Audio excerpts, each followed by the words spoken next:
Hi hello నమస్తే welcome back to iDream media. ఈరోజు మనతో ఉన్నారు హైకోర్టు అడ్వకేట్ అయిన పృథ్వీ గారు. ముఖ్యంగా అమెరికన్ ఎలక్షన్స్ రిజల్ట్స్ ఏ విధంగా ఉందో మనకు తెలుసు. ట్రంప్ అయితే గెలిచడం జరిగింది. అయితే H1B వీసాల పరిస్థితి ఏంటి, ఇప్పుడు వాటిపై ఉన్న అప్డేట్ ఏంటి తెలుసుకుందాం. నమస్కారం సార్. నమస్తే సార్, H1B వీసాలు ఇకపై ఏ విధంగా తారుమారు కానున్నాయి, దాంట్లో ఉన్న అప్డేట్స్ ఏంటి, అందులో ట్రంప్ ఎలాంటి డెసిషన్స్ తీసుకోబోతున్నారు అంటారు? మనకి H1Bకి వెళ్ళేటప్పుడు first we have to know about how many visa structures are there. US ఎన్ని వీసా స్ట్రక్చర్స్ ఇస్తాయి అంటే అక్కడ ఉండేటువంటి ఇమిగ్రేషన్ లాస్ ప్రకారం మనం ఆలోచిస్తే దాని మన సిచ్యుయేషన్ మనకు అర్థమవుతుంది. ఫస్ట్ అంటే ఎంత ప్యాథటిక్గా మనం ఇండియా నుంచి అబ్రాడ్ వెళ్ళాలి అనే దాని మీద మనం వేసి ఎతికేటప్పుడు వీసాస్ని ఒకసారి వెరిఫై చేస్తే కానీ మనకి క్లియర్ ఐడియా ఉండదు. మనకి అక్కడ ఒక 6 to 7 టైప్స్ ఆఫ్ వీసాలు ఉంటాయి. ఒకటి ఇమిగ్రేషన్ వీసా అంటారు. ఇమిగ్రేషన్ అంటే పర్మనెంట్గా వచ్చి సెటిల్ అయిపోండి అని చెప్పేసి పిలిచి ఆ కంట్రీలో సెటిల్ అవ్వమని చెప్పేసి అడిగేటువంటి ఒక పద్ధతి, దాన్ని ఇమిగ్రేషన్ వీసా అంటారు. ఇమిగ్రేషన్ వీసా అప్పుడు ఏంటంటే దాంట్లో ఒకప్పుడు వెళ్ళి సెటిల్ అయిన వాళ్ళు, ఎప్పుడో ఆల్రెడీ ఉన్నవాళ్ళు, అంటే చెప్పాలంటే శరణార్థులు అని చెప్పచ్చు. అక్కడికి వెళ్ళి ఉన్న వాళ్ళకి ఆ కంట్రీ డిక్లేర్ చేసింది. మెయిన్గా ఏంటంటే ఈ యూరోపియన్ కంట్రీస్ నుంచి ఎట్లా సెటిల్ అయిపోయిన వాళ్ళు వాళ్ళందరూ కూడా వాళ్ళకి ట్రంప్ సపోర్ట్ చేస్తున్నాడు. ట్రంప్ సపోర్టింగ్ పాలసీ అర్థం అవ్వాలి ఫస్ట్. వాళ్ళకి ట్రంప్ సపోర్ట్ చేస్తున్నాడు. మొన్న ఎలక్షన్లో కూడా వాళ్ళకి సపోర్ట్ చేస్తున్నాను అంటే ఈ నీగ్రోస్ కానీ లేకపోతే యూరోపియన్స్ కానీ వాళ్ళందరూ శాతం ఎక్కువ. యాక్చువల్గా యూఎస్ తీసుకుంటే యూఎస్ ఈజే దాంట్లో యూఎస్ వాళ్ళు ఎవరంటే ఎవరు ఉండరు, అందరూ ఇంకో చోట వెళ్ళి సెటిల్ అయిన వాళ్ళు. ఇంగ్లాండ్ నుంచి వెళ్ళి సెటిల్ అయితే వచ్చింది USA, country of immigration. Country of immigration rightly said. అందుకని ఏంటంటే దాంట్లో ఏమన్నాడంటే ఇమిగ్రెంట్స్, నాన్ ఇమిగ్రెంట్స్ అన్నాడు. ఇమిగ్రెంట్స్ అంటే ఎప్పటి నుంచో వచ్చి సెటిల్ అయిపోయి ఉన్న వాళ్ళందరూ కూడా, అండ్ నాన్ ఇమిగ్రెంట్స్లో కేటగిరీస్లో ఎన్ని వస్తారు. దాంట్లో ట్రాన్సిట్ వీసా అని చెప్పేసి అంటారు. ట్రాన్సిట్ వీసా అంటే ఏంటంటే ఒక కంట్రీ నుంచి ఇంకో కంట్రీ వెళ్ళేటప్పుడు కొంచెం కొన్నాళ్ళు ఉండి వెళ్తాం కోసం వచ్చేది ట్రాన్సిట్ వీసా కూడా ఇట్స్ రెగ్యులేషన్, ఇది నిన్నాళ్ళు ఉండాలి అన్నారు. మనకి H1B దగ్గరికి వచ్చేసరికి ఈ ప్రాబ్లం వస్తుంది. H1B ఏంటంటే అక్కడ ఎంప్లాయ్మెంట్ కోసం మన వాళ్ళు వెళ్ళినప్పుడు అంటే ఏమవుతుందంటే ఒక కంట్రీ మనం పిలిచేటప్పుడు ఇండియన్ సిటిజన్స్ని పిలిచేటప్పుడు we are living here as a citizen of India. మనకి సిటిజన్షిప్ హోల్డ్ చేసుకుంటున్నాం. సిటిజన్షిప్ హోల్డ్ చేసుకుని మనం అక్కడికి వెళ్తున్నాం.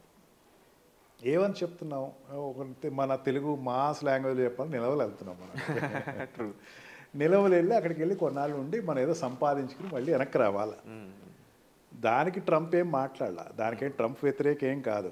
కానీ వెళ్ళిపోయి ఇందాక చెప్పాను చూసారు పర్మనెంట్ వీసా, దానికోసం ట్రై చేస్తున్న వాళ్ళకి వ్యతిరేకం అని చెప్తున్నాడు. అంటే ఇప్పుడు ఏ కంపెనీ అయినా సరే, ఇప్పుడు మెయిన్ ఎక్కువ సెక్టర్ వెళ్ళేది మెడికల్ అండ్ సాఫ్ట్వేర్ సెక్టర్స్ వెళ్తారు. మెడికల్ రూల్ అవుట్ లేండి, సాఫ్ట్వేర్ సెక్టర్లో వెళ్తారు. Software and science and technology అంటే ఈ స్పేస్ ఇంజనీరింగ్ కానీ వీళ్ళు కానీ సైంటిస్టులు వెళ్తూ ఉంటారు. ఈ సాఫ్ట్వేర్ సెక్టర్లో వెళ్ళే వాళ్ళు H1B వీసా మీద వెళ్తారు. దట్ ఈస్ ఫర్ ఎంప్లాయ్మెంట్, అంటే కాంట్రాక్ట్ ఎంప్లాయ్మెంట్ ఉంటుంది. ఇండియా లాగా నీకు ఎంప్లాయ్మెంట్ వచ్చారంటే 60 years వరకు నీకు రిటైర్మెంట్ వరకు ఇదే ఎంప్లాయ్మెంట్ అనేది అక్కడ ఏమి ఉండదు. దేనికైనా కాంట్రాక్ట్ అనేది ఒకటి ఉంటుంది. మనం ఫస్ట్ ఆ పాలసీ అర్థమైతే మనకి మనం పడుతున్న ఆందోళన కానీ ఆదుర్ద కానీ అర్థమవుతుంది. ఫస్ట్ ఈ కాంట్రాక్ట్ అంటే ఏంటి, ఒక 6 months కాంట్రాక్ట్ ఇస్తాడు, లేకపోతే 1 year కాంట్రాక్ట్ ఇస్తాడు, లేకపోతే 2 years కాంట్రాక్ట్ ఇస్తాడు. మన వాళ్ళు చాలా తెలివైన వాళ్ళు, మన మెయిన్గా ఏంటంటే తెలుగు వాళ్ళు చాలా తెలివైన వాళ్ళు. అక్కడికి వెళ్ళిపోయి ఆ కాంట్రాక్ట్ అయ్యే లోపల అక్కడ రిజిగ్నేషన్ ఇచ్చేసి ఇంకో దాంట్లోకి వెళ్ళిపోతారు. ఓకే, కొత్త కాంట్రాక్ట్లోకి ఎంటర్. అంటే ఫర్ ఎగ్జాంపుల్ ఇక్కడ నుంచి ఒరాకిల్ కార్పొరేషన్కి వెళ్ళాడు అనుకోండి. ఒరాకిల్ కార్పొరేషన్ ఒక 9 months 11 months 1 year కాంట్రాక్ట్ ఎవరు 11 months కాంట్రాక్ట్ ఇచ్చాడు అనుకోండి. వాడు ఏం చేస్తాడంటే 10th monthకి వచ్చేసరికి వెంటనే ఒరాకిల్ నుంచి ఇంకొక వేరే దాంట్లోకి షిఫ్ట్ అయిపోతాడు. అప్పుడు ఏమవుతుంది, కొత్త కాంట్రాక్ట్ స్టార్ట్ అయిపోతుంది. కొత్త కాంట్రాక్ట్ స్టార్ట్ అయ్యేసరికి ఆటోమేటిక్గా ఈ లోపల వాడు పెళ్లి చేసుకుంటాం, పిల్లలు కంటాం, ఏదో అవుతుంది. ద మూమెంట్ పిల్లలు పుట్టారు అంటే ఆ పిల్లవాడికి పర్మనెంట్ వీసా వస్తుంది. అవును, అక్కడ by birth permanent visa holder యొక్క ఫాదర్ ఏమవుతుంది, ఖచ్చితంగా వాడికి కూడా స్టేటస్ ఇవ్వాల్సిందే. దీనికి ప్లానప్ చేస్తారు అక్కడికి వెళ్ళిన వాళ్ళు. చెప్తున్నారు వాళ్ళ మైండ్ సెట్స్ అట్లా ఉంటాయి. ఇక్కడ నుంచి మనకి అదంతా కనపడదు, ఫోర్కాస్టింగ్ కనపడదు. For example let us assume that Pakistan నుంచి ఇండియా వస్తున్నాడండి ఎవరైనా, బంగ్లాదేశ్ నుంచి ఇండియా వస్తున్నాడు, మనం ఒప్పుకుంటాం అట్లా ఒప్పుకుంటాం? ఛాన్స్ ఎందుకు ఒప్పుకోం? థ్రెట్ అనుకుంటాం ఒక్కొక్కసారి వేరే కంట్రీ థ్రెట్ అంటున్నారు కాబట్టి నేనేం మాట్లాడలేదు. నేపాల్ నుంచి ఇండియా వస్తున్నారు, లేదా శ్రీలంక నుంచి ఇండియా వస్తున్నారు, మాల్దీవ్స్ నుంచి ఇండియా వస్తున్నారు, ఇంకా పూర్ కంట్రీ బర్మా నుంచి ఇండియా వస్తున్నారు, ఒప్పుకుంటాం మనం? నాన్ రెసిడెంట్స్ కాబట్టి వాళ్ళకి వచ్చేసరికి ఎందుకు మనం రెస్ట్రిక్ట్ చేస్తాం? మనం నాన్ రెసిడెంట్స్ కాదు అక్కడ. Of course these people don't want to come back to India. India వద్దు నాకు, ఇంకా అక్కడికి వెళ్ళిన తర్వాత నాకు ఇండియా నేను రాను, మీరు ఏం చేసుకుంటారు చేసుకోండి, నేను ఇండియాకి రాను అనేటువంటి తత్వానికి వాడు వ్యతిరేకం. ఓకే, ఆ తత్వం మనకు ఉండకూడదుగా. అవును. జాబ్కి ఇప్పుడు ప్రాబ్లం లేదండి. ఇప్పటికి ఈవెన్ టిల్ టుడే ఇమైగ్రేషన్లో చైనాని ఎప్పుడైతే పక్కన పెట్టేస్తున్నారు, ఇంకా ట్రంప్ విషయానికి లెటెస్ట్ కమ్ టు ట్రంప్ తర్వాత వద్దాం. ఇండియాకి వచ్చేసరికి చాలా అడ్వాంటేజ్ పొజిషన్లో ఉంటుంది అక్కడ అబ్రాడ్ వెళ్ళే యూరోపియన్ కంట్రీస్ కాకుండా. యూరోపియన్ కంట్రీస్ అంటే they are sisterly countries, European countries American countries hand in hand. Asian కంట్రీస్లో అయినా ఇండియన్ కంట్రీ నుంచి వెళ్ళే వాళ్ళందరూ కూడా ఇంజనీర్స్ ఎక్కువ వెళ్తారు అక్కడికి.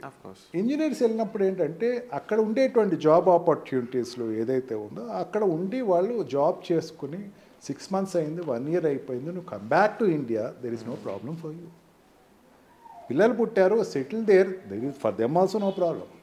కానీ వాడు ఏం చేస్తాడంటే ఆ కాంట్రాక్ట్ అయిపోయిన తర్వాత అక్కడికి వెళ్ళిన తర్వాత, నేను ఇమిగ్రేషన్ అడ్వకేట్ని అండి, నేను సిటీలో ఇమిగ్రేషన్ అడ్వకేట్ని, నాకు వచ్చే పెద్ద కేసెస్ చెప్తున్నాను ఎట్లా ఉంటాయంటే, సార్ నేను అక్కడికి వెళ్ళాను సార్, నన్ను పంపించేశారు సార్. దేనివల్ల పంపించారు? బిలీవ్ ఇట్ ఆర్ నాట్ అండి, విరాట్ ఒక మాట అడుగుతున్నారు. విరాట్ ఇక్కడ నుంచి ఇండియాకి మీన్ అక్కడ ఇండియా అనేటువంటి ఊసే వద్దు నాకు అన్న వాళ్ళకి ట్రంప్ వ్యతిరేకం. Okay, you come here, do job, because when you're doing job మీ వల్ల మా కంట్రీ డెవలప్ అవుతుంది, డెఫినెట్లీ, అంతేగాని మాకేం నష్టపోవట్లేదు అన్నది ట్రంప్ ఉద్దేశం. వీళ్ళకి ఏంటంటే ఇక్కడి నుంచి అక్కడికి వెళ్ళిపోయి అక్కడ నాకు వచ్చే కేసెస్ చెప్తున్నాను, నాకు వచ్చేటువంటి ఇమిగ్రేషన్ అంటే అక్కడి నుంచి నెట్టేయబడ్డ వాళ్ళు చెప్పారు. అర్థమైంది. ఇప్పుడు నా కార్ పార్కింగ్ ఈ స్టూడియో ముందు పార్క్ చేసేటప్పుడు 4 సార్లు చూసుకున్నాను, ఎందుకంటే పార్కింగ్ జోన్ లేదు నాకు. పార్కింగ్ జోన్ లేక ఎక్కడో పక్కన పార్క్ చేశాను. It is crime again in US. Okay, 4 times అట్లా క్రైమ్ చేస్తే వాడిని డిపోర్ట్ చేస్తారు. ఓహో, ఇండియా అక్కడ ఉంచరు. అండ్ మనకి చెత్త ఎక్కడెక్కడ పడితే అక్కడ పడేసేయటం అలవాటు ఉంటుంది, రీసైక్లింగ్ బిన్స్. మనకేంటంటే ఈ చెత్త ఎక్కడెక్కడైతే అక్కడ పడేయటం అనేది ఒక క్రైమ్. దానికి టికెట్ ఇస్తారు, దాని టికెట్స్ అంటారండి. అంటే మనకి ఇక్కడ చలానాలు ఎట్లా టికెట్ ఇస్తారు. ఆ టికెట్స్లో ఎక్కువ నాళ్ళు ఉంటే ఆ ఉండేటువంటి జడ్జి ఇక్కడికి పంపేస్తాడు. ఆ రీజన్ మీద కూడా డిపోర్ట్ చేస్తారు. ఎక్కువ అయ్యే అండి. ఓహో, చాలామంది అది తెలియదు, అది వాడు ఇక్కడికి వచ్చి ఆ మాట చెప్పడు. అండ్ ఆల్సో వీడు కొన్ని ఏరియాస్కి వెళ్ళకూడదు. అండ్ ఆల్సో గ్యాంబ్లింగ్ ఆడకూడదు. ఇండియన్స్ ఎవరు కూడా అక్కడ గ్యాంబ్లింగ్ ఆడకూడదు. బూజింగ్ చేస్తే మనకి డ్రంక్ అండ్ డ్రైవ్ కామన్, కానీ అక్కడ డ్రంక్ అండ్ డ్రైవ్ చాలా సీరియస్. ఇవన్నీ పారామీటర్స్ ఉంటాయండి. వాడిని అక్కడి నుంచి డిపోర్ట్ అవుతాడు ఇండియాకి. లేదు, స్టూడెంట్ వీసాలోకి వెళ్తారండి. స్టూడెంట్ వీసా వెళ్ళినప్పుడు ఏంటంటే వాళ్ళు ఆ కాలేజ్ ఆ యూనివర్సిటీయే జాబ్ ప్రొవైడ్ చేస్తాయి. జాబ్ ప్రొవైడ్ చేసినప్పుడు ఏంటంటే ఆ స్టూడెంట్ వీసా ఆ జాబ్లే వీడు చేయాలి. అంటే అక్కడ ఇన్సూరెన్స్ ఎక్కువే, లోన్స్ ఎక్కువే. వీడు ఏం చేస్తారంటే అక్కడ లోన్ ప్రొవిజన్ ఇచ్చినప్పుడు ఆ కంపెనీ ఆ కాలేజ్ చెప్తుంది, మీరు పలానా ట్యూషన్ సెంటర్లో ట్యూషన్ చెప్పండి, లేకపోతే పలానా బేకరీకి వెళ్ళి మీరు వర్క్ చేయండి, వాడేస్తాడు. మన Indians are very smart enough. వీళ్ళు ఏం చేస్తారంటే ఓటీ చేస్తారు. ఎక్కడ చేస్తారు? అక్కడ కాకుండా ఇంకో చోట చేస్తారు. వాడు ఏమనుకుంటాడంటే నన్ను ఎవరు చూడలేదు కదా అనుకుంటాడు. చాలా పెద్ద పొరపాటు అండి. అది క్రైమ్.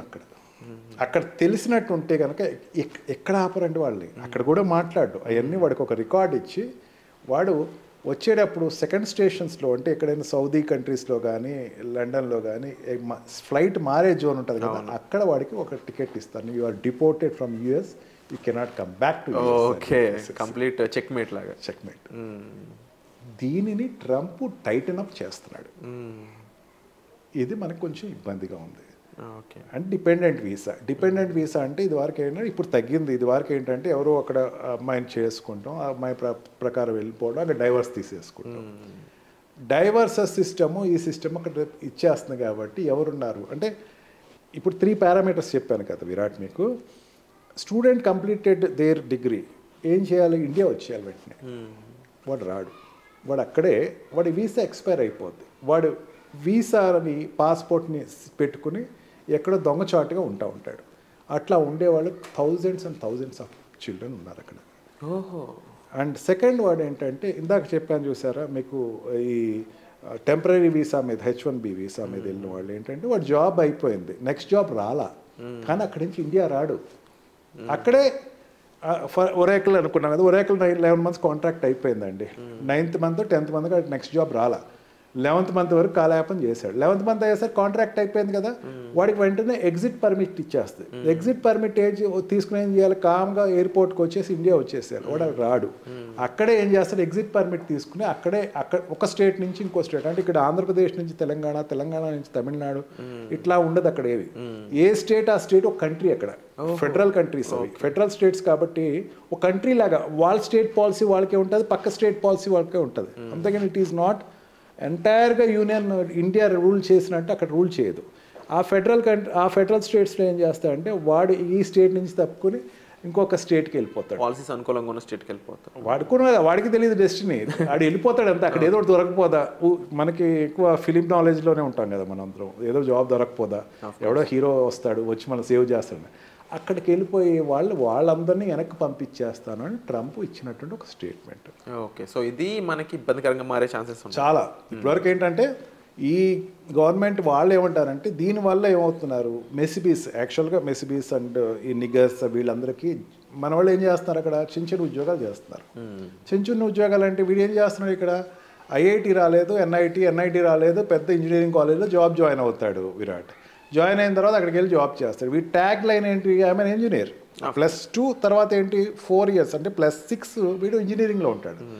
ఆ జాబ్కి ఎవరు వెళ్తాడు, 10th class పోయినోడు వెళ్ళే జాబ్స్కి వీడు వెళ్ళి కాంపిటేటర్గా కూర్చుంటాడు. వాడేమవుతుంది, వాడికి ఎంత నీడ్స్ కొడితే ఎంతమంది ఉన్నారు, 10 కోట్ల మంది జనాభా. అది ఆ జనాభాకి మనోడు వెళ్ళి కాంపిటీషన్గా ఉంటున్నాడు. వాళ్ళని వెనక్కి పంపించేస్తాను, వాళ్ళని ఇక్కడ ఉండనివ్వను అని ట్రంప్ తీసుకున్న ఒక సిద్ధాంతం.